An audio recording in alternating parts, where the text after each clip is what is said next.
e cultura popular. Bom dia a todos os brasileiros que falam português. Esta conferencia va a ser en español, ¿ya? Y la va a ofrecer el doctor Enrique Cámara. Antes de presentarlo, quisiera pedirles que pongan en silencio sus celulares, un aviso siempre pertinente, ¿no? Y que por favor cualquier cosa urgente que tengan que hacer en su teléfono la puedan hacer afuera de esta sala. Esto es un espacio de diálogo, de debate.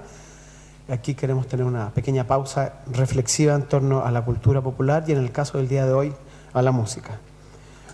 Es un honor para mí poder presentar al doctor Enrique Cámara, un investigador, un académico argentino que reside en España hace 40 años, que ha dedicado una larga vida al estudio de las músicas tradicionales y desde este punto de vista tiene mucho que decirnos en relación al vínculo que existe entre la cultura popular y la música. Un vínculo que, como ustedes saben, tiene una larga data y, por supuesto, una larga trayectoria teórica y práctica, como él nos va a demostrar.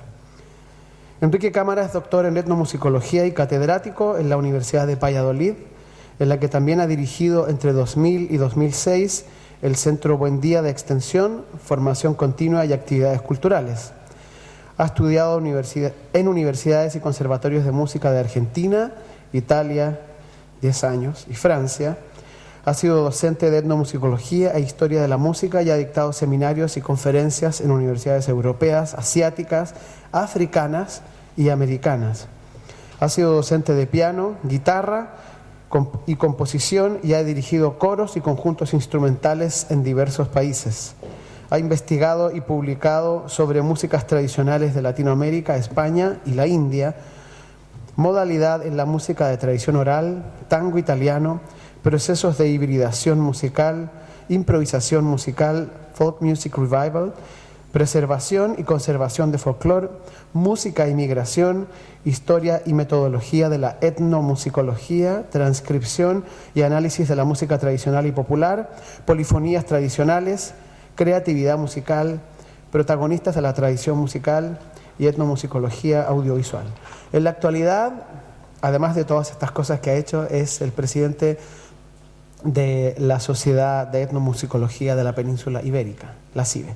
Dejo con ustedes entonces a Enrique Cámara. Un aplauso, por favor. Gracias, Cristian. Gracias, Chiara, por esta amable invitación a participar aquí y a estar con ustedes. Gracias a la Universidad Mayor, a la Universidad Central de Chile. ¿Me oyen bien? Aquí. Vamos a comenzar con dos ejemplos. Yo les pido que apaguen las luces, todo lo que puedan, porque total, a mí no me hace falta que me vean y lo importante es que lean. Vamos a poner solo dos ejemplos y como son solo dos al final y no hay más, ya me vuelvo aquí y hablamos.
supongo que Chile no es una excepción, ¿no?, a esta realidad de utilizar esta música para las bodas, para los matrimonios, para los casamientos.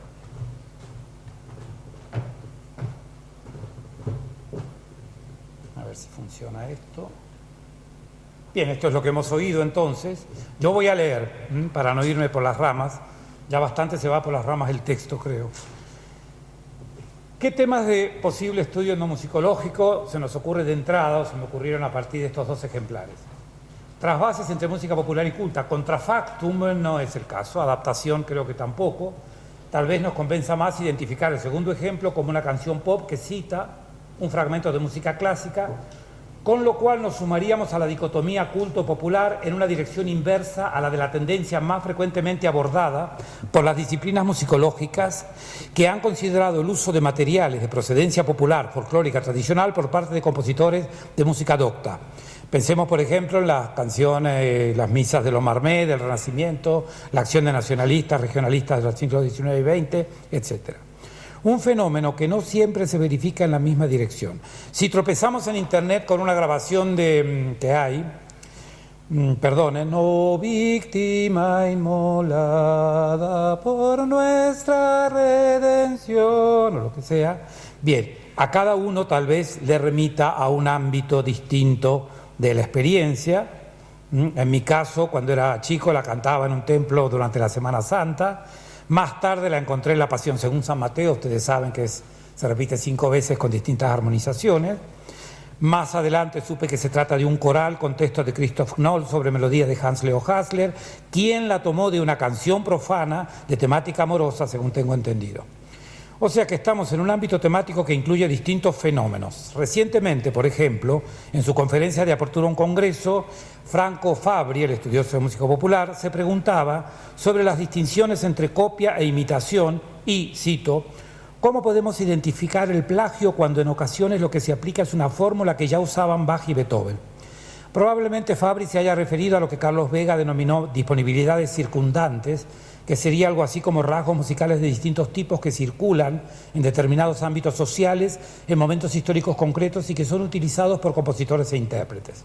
Enseguida voy a mencionar el ritmo de marcha, el tipo de vocalidad, etcétera, en relación con los musemas o estilemas o convenciones que Wagner utilizó en su marcha nupcial, ¿no?, para retratar unos jóvenes de un pueblo, de una localidad pequeña alemana. En el caso concreto de la cita, probablemente sea más pertinente remitir a trabajos como el libro del mexicano Rubén López Cano sobre apropiación, influencias, robos y remix en la era de la escucha digital. Por cierto, en el mismo congreso que acabo de mencionar, Arne Hansen de la Universidad de Oslo, problematizó la noción de pop y las eventuales diferencias entre género y estilo, lo cual nos introduce en el segundo de los posibles temas de estudio de este ejemplo, de los dos ejemplos que es uno en dos. Las ambigüedades terminológicas que se nos presentan cuando pretendemos nombrar categorías con carácter científico. En nuestro caso tenemos por un lado la palabra popular, en latín popularis, relativo a pueblo, que históricamente en principio nos remite al folk en cuanto pueblo definido con carácter general, sin distinciones de clase o lugar de residencia, o bien con referencia a clases sociales subalternas, desprovistas de educación superior o con escasa disponibilidad de medios económicos, o menor capital cultural o acceso restringido a cargos de poder. Definiciones que nos remiten a su vez a los vínculos entre música y clase social, aunque también si identificamos los contextos geosociohistóricos de creación y recepción musical, podríamos evocar al país europeo en el que un siglo más tarde del ejemplo que hemos escuchado, el racismo provocaría el Holocausto, la Alemania del siglo XIX. En el segundo caso, al ámbito inmenso abierto de la latina raza, al hondo anhelo que decía Andrés Bello, ¿no es cierto?, en su Atlántida, con la cual cantaba, cito, al porvenir de la raza latina en América, con lo cual estaremos refiriendo las relaciones entre música y raza, que fue tema central en los primeros estudios de la musicología comparada. También estamos utilizando el término clásico, música clásica, sobre el cual tendríamos que especificar que no nos referimos al clasicismo vienés, a la primera escuela de Viena con sus paradigmas, ¿no?, Mozart, Haydn y el primer Beethoven. Si para evitar ambigüedades la reemplazamos por el término erudita, daremos a entender que es equivalente a instruida. Si decimos académica, aludiremos a algún tipo de academia. Especulativa nos remite a un alto grado de elaboración. Escrita es un medio de fijación y transmisión. De alta cultura, bueno, no comments. de arte. Docta es un término muy utilizado en Chile, aunque no haga referencia a doctorado alguno. En lo relativo a tipos de música, ningún término convence, por lo cual nos vemos obligados a apelar a convenciones o a especificar el campo semántico que elegimos en cada caso. Aunque, si nos referimos a los vocablos utilizados por la mayoría de la gente, o la gente común, otra expresión poco clara, pero que nos remite a una perspectiva émic, nos quedaremos con la pareja clásico-popular. Si no estamos obligados a nombrar categorías tan amplias e ignoramos la consideración de Hansen sobre géneros y estilos, podremos utilizar para la canción de Palito Ortega la palabra pop que la RAE define como tienen ahí. ¿Me siguen? ¿Voy demasiado rápido? Voy un poco rápido, sí. ¿Puedo seguir a este ritmo más o menos? Vale. Con ello entraríamos a discutir los rasgos mencionados por esta definición y dejaríamos de lado los precedentes usos de popular asociados al pueblo o folk a través de la expresión folklore, William John Thoms, 1848, que es suficientemente conocido como para recordar aquí el área de expresiones semánticas que abarcaba. Tampoco es el caso de desarrollar la historia de los usos de la categoría folclore en distintos países y regiones, pero, puesto que hoy reflexionamos sobre cultura popular y estudios de ámbito etnomusicológico, conviene tenerla presente recordando, por ejemplo, que los estudiosos franceses cambiaron el término folclórica por el de tradicional para referirse a un tipo de expresión musical no contaminado por los mecanismos del folk revival. Hoy en España también nos entendemos, por ejemplo, cuando hablamos de música tradicional, con tal de que no remitamos, o mejor dicho, que remitamos a un contexto geográfico local. Pues en los países de Oriente se utiliza la palabra tradicional para denotar el equivalente a lo que en Occidente denominamos clásica, la música perteneciente a las grandes tradiciones pluriseculares. En la India, la indostánica y carnática son las músicas tradicionales, por ejemplo. También en Italia el fenómeno del revival condujo a los etnomusicólogos de ese país a bautizar como popolare a la música equivalente a lo que los latinoamericanos seguíamos denominando en esos momentos folclórica, con las superposiciones semánticas que denunciaron Vega y otros estudiosos. Colto e Popolare fue el tema monográfico del volumen 1-2 de Culture Musicali, Sociedad Italiana de Etnomusicología, y editado por Ignazio Macchiarella, etnomusicólogo, autor del libro Il falso bordone fra tradizione orale e tradizione scritta, en el que se trata acerca de una práctica musical migrante entre los espacios clásico y popular o tradicional. Esta elección terminológica, que también está presente en ese volumen, en el que varios estudiosos afrontan temas a caballo entre ambas tradiciones, obligó posteriormente a los italianos a utilizar el término popular, con el acento en la O, como el vocablo inglés, para nombrar a la música que en áreas hispanohablantes denominamos popular urbana, a partir de varias propuestas de diversas procedencias y apelando a una dicotomía rural-urbano hoy en crisis. O sea que sería posible seguir con estas disquisiciones mencionando expresiones como folclore urbano, que remitía en principio a los extremos del folk urbano de Redfield, también en crisis, o folk music asociada a procesos de folclorismo surgidos de la conciencia de patrimonio cultural. Pero yo creo que bastan estas disquisiciones que acabo de mencionar para reconocer que la historia y la teoría de las disciplinas musicológicas está atravesada por el drama de la ambigüedad terminológica y que los investigadores apelan a convenciones más o menos locales y compartidas para nombrar los tipos de música que estudian. En cuanto a la posibilidad de relacionar la marcha nupcial con el ámbito del folclore y eventualmente el folclorismo, debido a su grado de difusión y relevancia social, podemos imaginar que tanto Béla Bartók como Carlos Vega se habrían negado rotundamente a hacerlo. El primero, porque Bartók perseguía, como sabemos, las manifestaciones musicales del pueblo rural. En sus escritos aconseja expresamente evitar los espacios urbanos e incluso a quienes hayan residido en ciudades, porque, como ustedes saben, respondía a la necesidad de desarticular las teorías listianas sobre la música húngara y unas teorías que estaban aceptadas por amplias capas de la población. Bartók perseguía el conocimiento y difusión de la música del pueblo húngaro dentro y fuera de los cambiantes confines magiares, y por ello tuvo que ignorar o fingir que ignoraba el hecho de que los gitanos que se exhibían en espacios públicos y privados de Budapest y otras ciudades de la región también formaban parte del pueblo. Por su parte, Vega definía los hechos folclóricos como supervivencias y denominaba folclore con mayúsculas a la ciencia que las estudia. Por ese motivo excluyó de sus trabajos sobre música folclórica a los géneros que seguían vigentes entre los grupos superiores de las ciudades decía para la ciencia del folclore, pueblo es el conjunto de individuos que sufructúan las supervivencias. Decididamente una ópera o un fragmento de ópera de Wagner presente en el repertorio canónico de las ciudades o de los grupos superiores, si usamos esa taxonomía horrible, no podía ser considerada en el ámbito del folclore. Y de persistir en la aplicación de este criterio discriminante, dudo que lo llegue a hacer jamás, porque Lohengrin va a seguir siendo representada en los teatros del mundo, seguramente. El motivo por el que he comenzado haciendo referencia al problema terminológico en la mención de tipos o categorías de música es que las disciplinas musicológicas fueron definidas a partir de la dicotomía establecida por Guido Adler en su famoso texto de 1885, dicotomía que, como sabemos, si bien estableció un lugar para lo que hoy seguimos denominando etnomusicología, nos guste o no el prefijo etno, en la taxonomía del estudio científico de la música, condicionó profundamente la investigación musical al diferenciar la musicología histórica de la sistemática, cuyo cuarto sector fue la Vergleichende Musikwissenschaft, la musicología comparada, que definió como comparación de los cantos populares de los pueblos de la tierra con fines etnográficos y su clasificación. Tal vez la siga condicionando hoy si persiste en nuestro inconsciente aquello de Kaufmann-Schellemann. Ella sintetizó con ironía: musicologists who study the West and ethnomusicologists who study the rest. En ese caso asociaríamos los dos ejemplos que acabamos de escuchar a las dos subdisciplinas respectivamente, con lo cual deberíamos enfrentar el cuestionamiento de esta posición dicotómica. Vestida de novia, ¿fue creada por Palito Ortega en el West o en el Rest? Es decir, utilizamos Occidente en términos restringidos, Europa Central y sus ámbitos de influencia iniciales, o un hemisferio. ¿No pertenece acaso a la historia de la música pop argentina? Juan Pablo González lo habría incluido seguramente en el volumen 2 de su Historia de la Música en Chile. ¿No deberíamos incluirla por sucesivas extensiones en la historia de la música pop latinoamericana, la producida en lengua castellana, la lengua ligera horizontal, o bien la música que caracterizó a una época, es decir, sin delimitación geográfica, pero sí cronológica?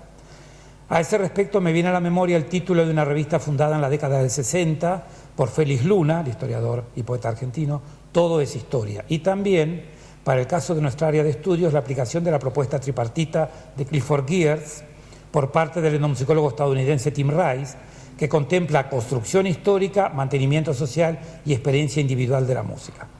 Podríamos también preguntarnos, ¿la marcha nupcial de Wagner no es popular? Si lo es, ¿en qué acepción, en qué sentido, según cuál de las acepciones del vocablo? ¿Cómo llegó a hacerlo? ¿Por medio de cuáles procesos? ¿Dónde? ¿Para quiénes? Etcétera. Sobre la primera de estas preguntas, vuelvo a citar a Vega, quien en el texto del 66 propuso el estudio de lo que llamó mesomúsica, una expresión que sucumbió ante el empuje de la popular music, además de precisar las distintas acepciones de la voz popular asociadas a clases sociales medias e inferiores, grupos semiletrados e iletrados comunes, llanos, no cultivados, sinónimo de plebeyo, también de difundido. Aclaró que cierta música clásica puede ser popular, la donna immobile, y a continuación, y dijo, pero no es mesomúsica. Y dijo, tampoco es mesomúsica la música folclórica, aunque suele llamarse música popular. Tal vez se quería hacer perdonar el hecho de que él llamó Panorama de la Música Popular el libro del 44, donde trataba música folclórica. Repetimos, dice que la voz popular carece de nitidez para los estudios musicológicos. En 1977, pocos años después de que en la década del 50 Jaap Kunst propusiera denominar a la musicología comparada con la palabra etnomusicología, que repito, no nos gusta pero la seguimos usando, el estadounidense Alan Merriam pasó revista a las definiciones de la disciplina y señaló que la mayoría de las anteriores a los años 60 se basaban en la especificación del tipo de música, no europea, sistemas no europeos, música folclórica, no occidental, culta oriental, pueblos primitivos ágrafos, desconocidos. Kurt Sachs había expresado su posición historicista, que incidiría tanto en Latinoamérica, definiendo a la disciplina como la rama primitiva y oriental de la historia de la música. Kunz menciona también los tipos de música, pero añade aspectos sociológicos como la culturación musical. Pertenece a la historia de la disciplina el hecho de que a partir de los años 50 algunos etnomusicólogos elaboraron definiciones alternativas a los que señalan los tipos de música estudiados, que como han visto los seguimos utilizando. o las áreas geográficas abordadas. Por ejemplo, lo hicieron mencionando procesos de transmisión, estudio de la música tradicional, cuya transmisión y difusión se efectúa por medio de la memoria, la música transmitida por tradición no escrita, la música del mundo transmitida auditivamente u oralmente, toda la música desde el punto de vista de su tradición oral. Recordemos la propuesta de Merriam, que alcanzó tanta repercusión, el estudio de la música en la cultura, o una de las de Bruno Nettel, estudio de la música del otro, es decir, ajena a la cultura del investigador, que la antropología de la música modificaría por el estudio del otro musical al priorizar a las personas sobre los objetos, o el estudio de la música en cuanto a aspecto universal del comportamiento humano, Nketiah, que acaba de fallecer, el africano, e incluso la ciencia hermenéutica del comportamiento musical del hombre, Elizabeth Helser, o la inclusiva de Charles Seeger, estudio del lenguaje sistemático, histórico, crítico, científico, cientista, en definitiva, la música total del ser humano estudiada en sí misma y en sus relaciones con lo que no es ella misma. La definición de las disciplinas musicológicas y la determinación de los límites de sus áreas, sin embargo, constituyen aún hoy tema de debate y regularmente se siguen produciendo textos sobre sus convergencias y divergencias. Congresos de la contribución folclórica y etnológica a la historia de la música, la contribución de la etnomusicología a la musicología histórica, la sesión en la que estudiosos latinoamericanos debatieron acerca de la integración entre musicología histórica y etnomusicología. La dicotomía establecida por Adler estuvo en la base de las distintas corrientes que se sucedieron en la musicología comparada primero y la etnomusicología después, así como las actividades que desarrollaron sus exponentes. El cambio del siglo XIX al XX, como saben, vio la creación de los primeros archivos sonoros, Viena, Berlín, 1899-1900, y esta área estaba destinada a crecer de manera exponencial. Hoy configura un ámbito con sus propias organizaciones internacionales y con sus retos vinculados, por ejemplo, con los estándares de catalogación, conservación, restauración de soportes, leyes de propiedad intelectual, gestión de archivos y colecciones multimedia, o la creación de redes a todos los niveles, local, nacional, internacional, con especial interés en las cuestiones éticas vinculadas con la consulta pública de los fondos. Entre la copiosa bibliografía sobre este sector, solo menciono el volumen 16 de los Cahiers de Musique Traditionnelle y el 28 del Yearbook for Traditional Music, sobre usos y abusos de las músicas documentadas in situ por etnomusicólogos más o menos ingenuos, que luego las pusieron a disposición de otros menos ingenuos. Estrategias y precauciones adoptadas por las instituciones y otros asuntos interesantes. Quien quiera hacer un ejercicio de imaginación puede proponerse la búsqueda de aplicaciones de este ámbito temático a los dos ejemplos que hemos escuchado. Ya se trate de la identificación de las distintas versiones de ambos o de la situación física de los soportes originales y sus modos y tipos de digitalización, por ejemplo. Probablemente ningún seguidor de las teorías del evolucionismo cultural que conformó el primer marco teórico de la Escuela de Berlín de Musicología comparada y sus repercusiones en distintos países habría dudado en incluir el fragmento wagneriano y el resto de la ópera entre las obras que ocupan la cúspide de la pirámide de desarrollo de las expresiones humanas musicales, con inclusión de las eventuales referencias a la cultura popular alemana que el autor hubiera deseado evocar a través de la melodía simple y fácilmente memorizable. Más difícil habría resultado colocar en algún sitio la canción de Palito Ortega, indudablemente popular con su cita, ya que habría demandado conciliar las herramientas de análisis musical utilizadas en esos momentos con los principios de elaboración y aumento del grado de complejidad propios de los estados avanzados de la evolución. Menos conflictivo resultaría afrontar el seguimiento de los recorridos y canales de difusión de ambas piezas musicales con el estímulo de alcanzar vías de contacto histórico entre ambas versiones de una misma pieza, siempre y cuando se renuncie a seguir fielmente la teoría de ciclos y círculos culturales, por supuesto, puesto que, bueno, si no caeríamos en la Coca-Cola de Marvin Harris, ¿no?, el famoso ejemplo. La perspectiva particularista, en cambio, nos llevaría a plantear estudios convenientemente contextualizados, la sociedad alemana durante el romanticismo, la Argentina durante la década del 60, para comenzar, y todos los condicionantes y circunstancias que consideremos pertinentes.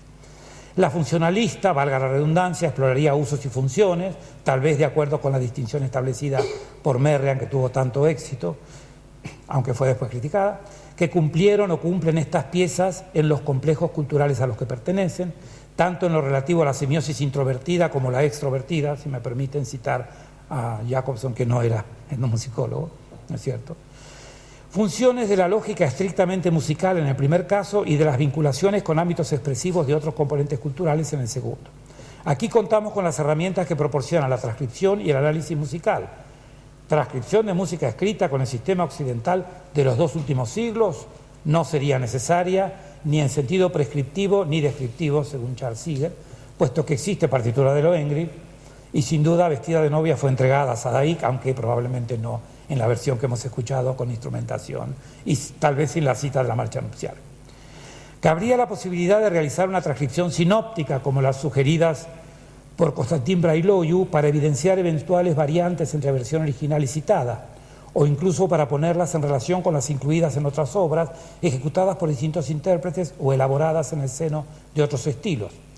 Y dentro de la perspectiva estructuralista que se ha venido aplicando a varios espacios de la etnomusicología durante el último medio siglo, una transcripción paradigmática como las propuestas por Nicolás Roubet evidenciaría la constitución de las partes y sus funciones gramaticales y sintácticas en el discurso musical. El análisis musical podría considerar también los rasgos que evocan el ámbito popular, como el ritmo de marcha, el incipit con ascenso de cuarta justa, dominante tónica, la cuadratura de las frases, la armonía basada en funciones básicas. Me refiero al comienzo de la marcha nupcial, no a lo que sigue. Con lo cual se estaría incursionando en la antropología de la música al intentar descubrir o evidenciar aspectos de la cultura que reflejan los 2 usos de esta melodía, o en la antropología musical, en el caso en que se decidiera indagar sobre las influencias que pudiera haber ejercido la pieza, su formato estructural, sus rasgos de ejecución, sobre otros ámbitos de la cultura.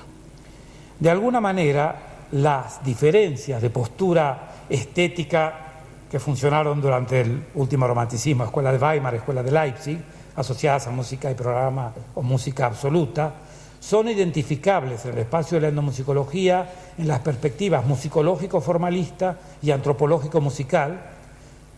Entre otros, Ramón Pelinsky lo trata en un texto del 95, con la intención de superar esta dicotomía ya expresada por Merriam en el 64, Jean Molineau y Jean-Jacques Nattier propusieron la célebre tripartición semiológica que contempla los niveles poético, estético y neutro.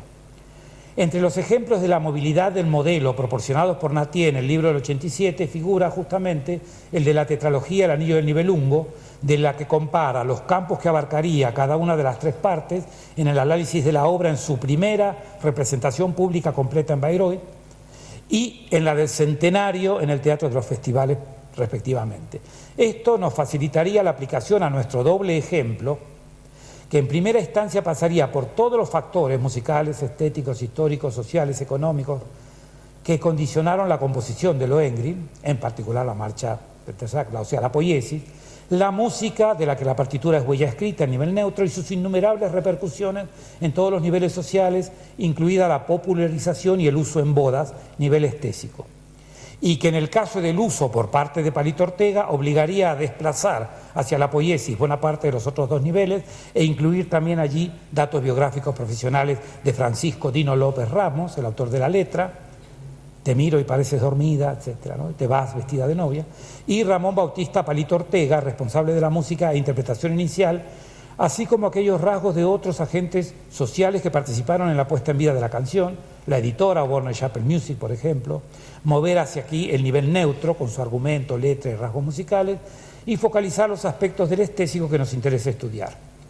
Algunos de estos niveles pueden exceder el espacio argentino. Palito Ortega se exhibió en Chile como vocalista del grupo musical The Lions en reemplazo de Peter Rock, el faraón del rock y el Elvis chileno, que dicen los estudiosos chilenos. Quien lea las biografías de ambos personajes encontrará temas de investigación bastante variados.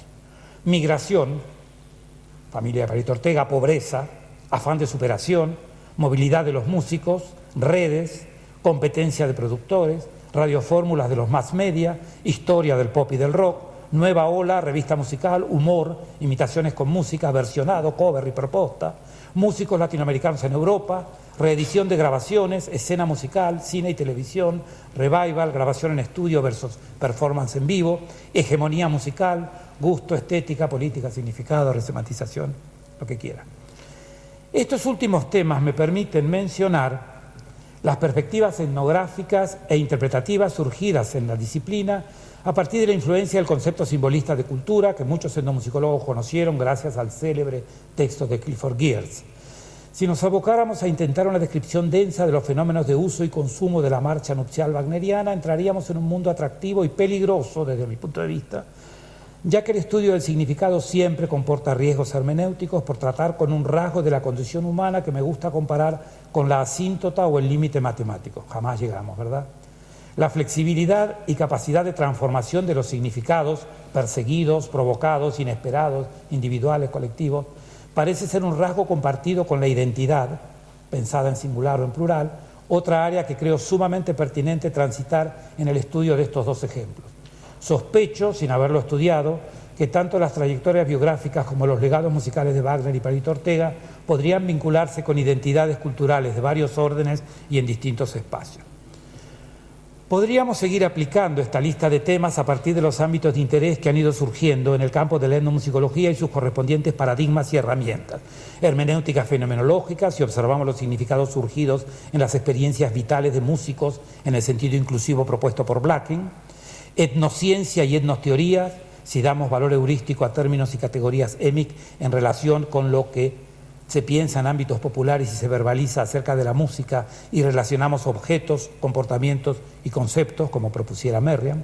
Etnohistoria, nuevamente el prefijo que nos molesta, eventuales vinculaciones a distintos niveles estructurales entre prácticas musicales y pensamiento, nuevamente estructuralismo paradigmático, dialéctica de inspiración marxista, que pone en juego algunos aspectos que yo no he mencionado hasta ahora, como los económicos, mapas cognitivos, previsibilidad, sorpresa en la estructura musical, gestualidad, uso del cuerpo durante la interpretación, performance con sus distintos niveles de comportamiento y significados asociados, género, el recurso a la vocalidad femenina o los roles de género en los dos ejemplos, o cualquiera de los enfoques y recursos que caracterizan al pensamiento posmoderno y poscolonial o surgidos de la crisis de la representación, edición dialógica.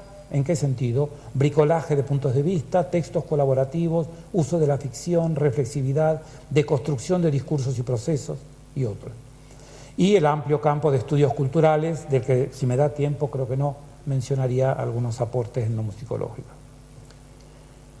Que el área de estudios sobre música popular urbana, en parte surgida en el campo de la etnomusicología, alcanzó una autonomía disciplinar, es un hecho reconocido, como lo son su vocación interdisciplinaria y su exponencial crecimiento reciente. Aunque no corresponda recorrer aquí la historia de este campo de interés, es necesario mencionarlo, puesto que la música de todos, cuyo estudio Vega propuso a los musicólogos en los 60, caracterizándola como la música más importante del mundo en cuanto a la que se oye más, estuvo estrechamente vinculada, tanto en la práctica como en la consideración de investigadores, a la cultura popular en sus distintas acepciones. El famoso texto del musicólogo Richard Middleton, Studying Popular Music, del 90, además de desarrollar cuestiones de definición, historia, crítica adorniana, cultura de masas, perspectiva semiológica, ideología y otros asuntos centrales al ámbito abordado, es una introducción, dedica un apartado a la etnomusicología, entre cuyos enfoques analíticos somete a crítica el homológico Cantometrics de Lomax, que había rescatado para la observación etnomusicológica fenómenos o aspectos fisiológicos de la relación entre cultura y música, como los usos del cuerpo durante la performance, entre los que se encuentra el tipo de tensión muscular durante la emisión vocal o el grado de integración de los participantes en la performance. La relación entre creencias, esquemas de comportamiento y conciencia histórica en el pueblo blues desarrollada por Charles Cale, también es mencionada por Middleton, o las aproximaciones de la Escuela de Birmingham. Si bien la mayoría de los etnomusicólogos que se ocupan de música popular dirige su atención al mundo anglosajón, otros se concentran en áreas no hegemónicas y aportan sus consideraciones teóricas que enriquecen los estudios de caso. Vean la introducción de Peter Manuel al libro colectivo del 88, Popular Music of Non-Western World, en el que reflexiona sobre definiciones y rasgos de la música popular, relación con los mass media, discusión sobre sus efectos alienantes o enriquecedores sobre individuos y grupos, su papel en los cambios sociales, el poder creador de nuevos géneros en clases subalternas, la aculturación o las particulares problemáticas surgidas en los países de área comunista. Imposible e improcedente pasar revista a las aportaciones llegadas al estudio de la popular music desde el campo de la etnomusicología, incluso si nos restringimos al espacio latinoamericano, que ya cuenta con panoramas introductorios y críticos, como el de Juan Pablo González en la Revista Musical Chilena, que dedica un apartado a las aportaciones etnomusicológicas a este terreno en el subcontinente, además de los trabajos leídos en el Congreso Interamericano del IASP, etc. No voy a seguir por aquí porque todos sabemos. Basta con echar un vistazo hacia los contenidos de la revista Popular Music para encontrar numerosas aportaciones al conocimiento de la música popular procedentes del campo de estudios musicológicos en sentido amplio, con o sin el prefijo étnico, en los que de estos últimos años encontramos, y voy a mencionar solo los procedentes de musicólogos y etnomusicólogos, en la Popular Music, donde hay, como ustedes saben, muchas aportaciones procedentes de otras disciplinas, ¿verdad? Impacto de la cultura del cassette en la producción local de India del Norte, Peter Manuel, ampliando su libro del 2014 y considerando el impacto de las tecnologías digitales en la miríada de culturas locales de esta región. Amy Quinter apela a la nostalgia en el uso de una canción sobre Woodstock, creada por Jenny Mitchell en Nueva York, para realizar un ejercicio de imaginación sobre cómo podría haber sido este evento. Simon Fried edita un dossier sobre el estatus de los músicos y el reconocimiento social de su eventual papel de trabajadores a través de la historia de organizaciones, sindicatos, etc. Adam Harper analiza 3 rasgos: contenido, gusto y comunión humana, y los relaciona con lo que considera como construcción de nuevas y cambiantes formas de expresión humana en las músicas enlatadas que son consumidas a través de medios electrónicos. El postgénero, en cuanto a superposición de géneros clásicos y populares que responde a la omnivoracidad de fines del siglo XX, es abordado por Robin James, quien considera la rigidez en este ámbito como práctica obsoleta que conduce al suicidio de una carrera, y trata sobre las dificultades de un artista post-racial de ser aceptado por la industria discográfica a causa de lo que se espera de un cantante negro o mulato o latino. Tom Percha relaciona música y artes visuales en el diseño de ambientes, aterrizando en los usos de las grabaciones de jazz por parte de oyentes en los hogares occidentales de posguerra. Stephen Graham aborda las presiones de la actual cultura neoliberal sobre los reality shows televisivos y la reality TV populista en general.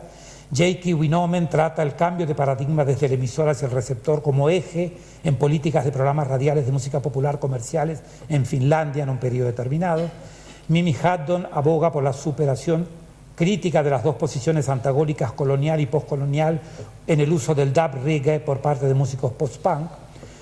Ahmed Hemasi sobre cómo una star de la música popular persa capitaliza la nostalgia de audiencias diaspóricas. Spitzer efectúa análisis musical de las piezas del álbum Funeral de Arcade Fire para explicar el uso del clima musical dirigido a provocar respuesta emocional en el oyente. David Hedgers identifica rasgos musicales alternativos al mainstream en la música hindi, en la que establece 2 modelos de autenticidad: romántico, el rock como arte folk, modernista, rock como high art.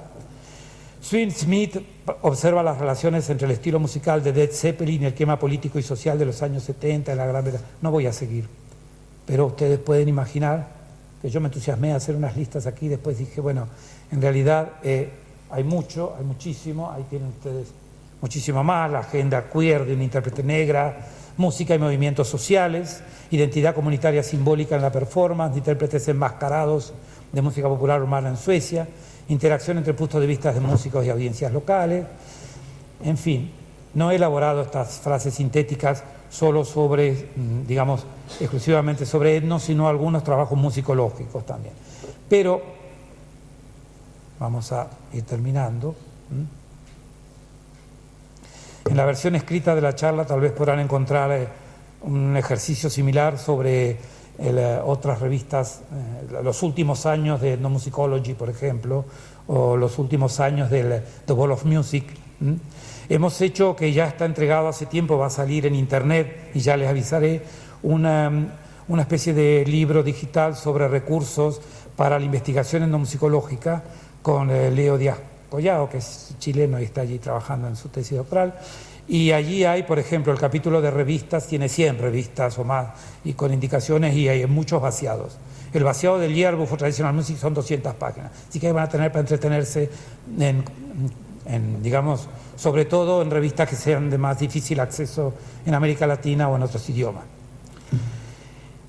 En general tengo que decir que muchos de los temas están de un modo u otro relacionados con la cultura popular, pero son escasísimos los que tratan esta relación desde el punto de vista de las reflexiones teóricas. Una excepción a esta regla es el artículo sobre el concepto de Popular Music, publicado en el volumen 37.3, 2018, de Popular Music, en el que Rose Cole efectúa un seguimiento del tema en Gran Bretaña entre 1860 y 1920, focalizando, cito, la relación antragónica entre las élites intelectuales y el entretenimiento del consumidor. Cole cita a musicólogos que contestan las premisas y métodos de la disciplina en lo relativo a autonomía estética de la música, notación musical, análisis formalista, genio, etc.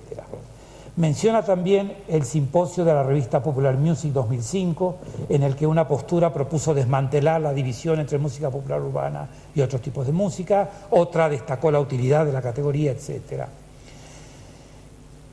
Critica a Stuart Hall en su concepto dinámico de cultura popular, siempre en tensión con la hegemónica, por no evadirse de las relaciones de poder, y pregunta qué sucede si la cultura popular pasa a la posición hegemónica. También extiende su crítica al uso de la noción de capital cultural de Bourdieu por parte de Hall-Pecker, quien considera la cultura popular como aquella que está al margen del reconocimiento oficial. Cole la considera como heredera de la visión romántica y que rescata muy pocas expresiones ajenas a dicho reconocimiento, como por ejemplo el primer hip hop. Otros autores llamados en causa son Adorno y Middleton, pero no sé si han podido ejercer la esquizofrenia y leer eso mientras yo les contaba esto otro. También pasa revista a los juicios dedicados a los entretenimientos públicos en Inglaterra a partir de la época victoriana, las críticas dirigidas al music hall, las distinciones entre lo realmente popular, el folk, no contaminado por el comercio, y las canciones de autor, los escritos sobre lo impredecible del éxito de determinadas canciones que entraban en la categoría de populares por ser de consumo masivo, Tin Pan Alley como sinónimo de pobreza de calidad y gusto estético en la consideración de muchos escritores, juicios basados en prejuicios raciales, como las condenas dirigidas al ragtime, textos que señalan la dificultad de definir lo popular en música. Cole concluye proponiendo rearmar la cartografía de lo popular, reactivando discusiones entre musicólogos y también transdisciplinarias que sean sensibles a los fluctuantes hábitos musicales de la gente y de quienes deciden quién es la gente, y observar los actos individuales de compromiso con la música, ya sea alta o baja, contracultural o convencional. Sugiere reemplazar las tentativas de definición de la música popular por la observación de la praxis de la recepción, lo cual constituye una posibilidad, entre otras, yo diría, pero a la cual los etnomusicólogos seguimos adhiriendo mucho, ¿no? El contacto con la gente cuando hace música o cuando habla sobre música. Un espacio también amplio, que no puedo desarrollar aquí, podría dedicarse a la exposición crítica de algunos contenidos publicados en volúmenes colectivos como The Cultural Study of Music, que ya mencioné, en particular las consideraciones de Simon Fritz sobre música y vida cotidiana, y las de Mark Sloven acerca de los estudios de diáspora en etnomusicología, o las desarrolladas por Middleton acerca de en qué sentido el concepto people, popular, está irrevocablemente sucio o contaminado, ausencia de contenido fijo en la categoría cultura popular, políticas del concepto corruptas desde el comienzo, por qué el sujeto-objeto people es necesariamente fragmentado, variable e inestable, y a través del análisis de 3 canciones musicales paradigmáticas, cómo funcionan los registros de raza, género y clase para recordarnos que no existe una esencia de lo popular y, aquí cita a Hall, the people solo puede ser definida dialógicamente.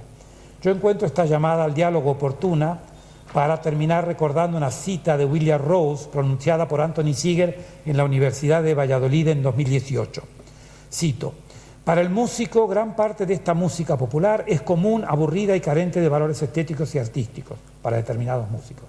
Para el etnomusicólogo es siempre interesante y significativa porque tiene valor para la persona que lo produce y consume. Fin de la cita. Tony Seeger mencionó durante esa charla los 3 aspectos en los que, a su juicio, la etnomusicología ha mejorado mucho durante la relativamente corta vida. Aprovechamiento por parte de los jóvenes investigadores del bagaje transmitido por sus predecesores en beneficio de las personas y comunidades, actitud ética y reflexiva en sus contactos con las personas a quienes consultan durante el trabajo de campo, y mayor participación en los debates sociales y políticos sobre música, cultura y patrimonio en distintas áreas del mundo. Incluso UNESCO, OMPI, Organización Mundial de Propiedad Intelectual, debaten sobre el tema desde hace mucho tiempo, ¿no? Antes de mencionar, bueno, no, porque no las voy a mencionar, así que lamento que el término debate incluido en este título no haya encontrado suficiente espacio, así me lo parece, en una disciplina que de todas formas a lo popular en sus últimas acepciones se ha adherido casi por vocación y de manera incondicional y continúa haciéndolo, sin ir más lejos, Noriko Manabe sobre la música de las demostraciones antinucleares actuales en Japón. Y va a hacer una serie de menciones, pero en cambio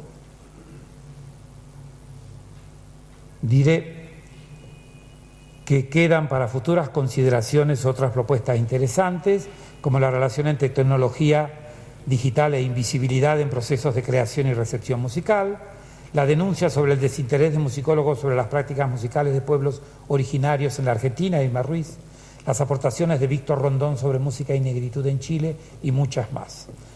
Con esto concluyo, dando la enhorabuena a los organizadores del presente congreso y agradeciéndoles otra vez. También a los editores de la nueva revista Contrapulso, que me acabo de enterar que el primer número ha salido, y el primer número está dedicado, cito, al modo en que la música popular reafirma, resiste o subvierte las políticas sexuales hegemónicas, considerando letra, música, performance, discurso, visualidad, baile o producción. Esta es una cita. Muchas gracias.